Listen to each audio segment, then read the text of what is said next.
Hey guys, I've been getting a lot of questions at the gym about protein. I've even had clients come up to me with the keto diet and showed me plenty of pictures and asked me if they should do it because it seems to work really well, and they had a friend do it who lost 15 pounds. And basically, the keto diet primarily provides your body with protein and fats while severely restricting carbohydrates. Now, this is kind of dangerous because carbohydrates are the main source of fuel for your body and your brain.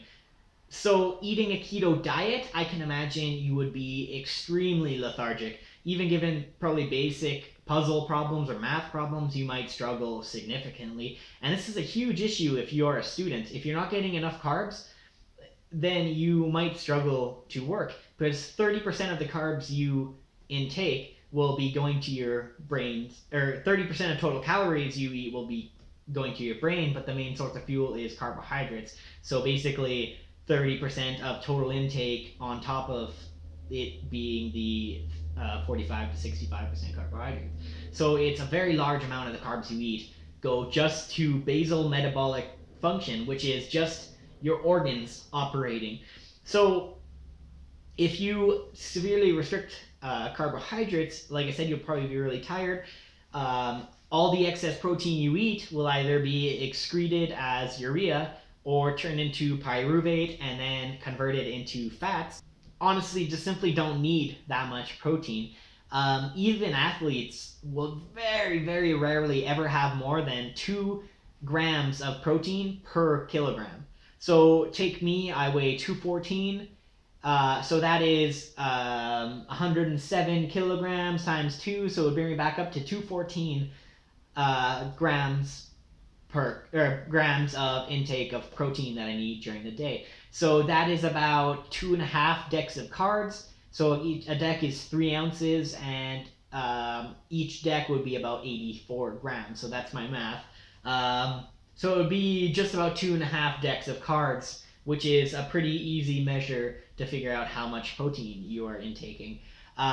So safely, I could say that would be a single chicken breast in a day.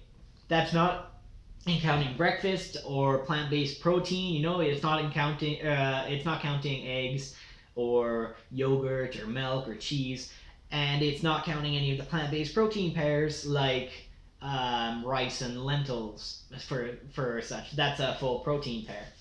Um, so protein on whole, you don't need supplementation, and you don't need diets that have excess protein.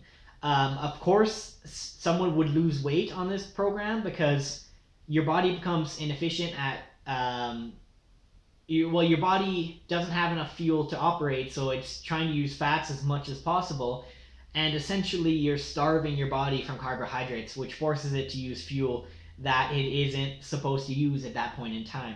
Fats are only used for very low intensity and long term exercise. So imagine if you don't have the ability to do high intensity training because you don't have the carbohydrates, and then you're eating a diet like keto and trying to work out. Chances are you might pass out or be sick. You'd likely become hypoglycemic. Um, so it's just more risk than it's worth. So yeah, you'll probably lose weight, but mostly because you are essentially starving your body. The thing about excess protein is that your body won't use it as fuel. It's not a preferred energy source, meaning that the body will minimally use protein for energy unless it's truly starving. Um, Protein is used for the anabolic metabolism, which is the building up half of the metabolism.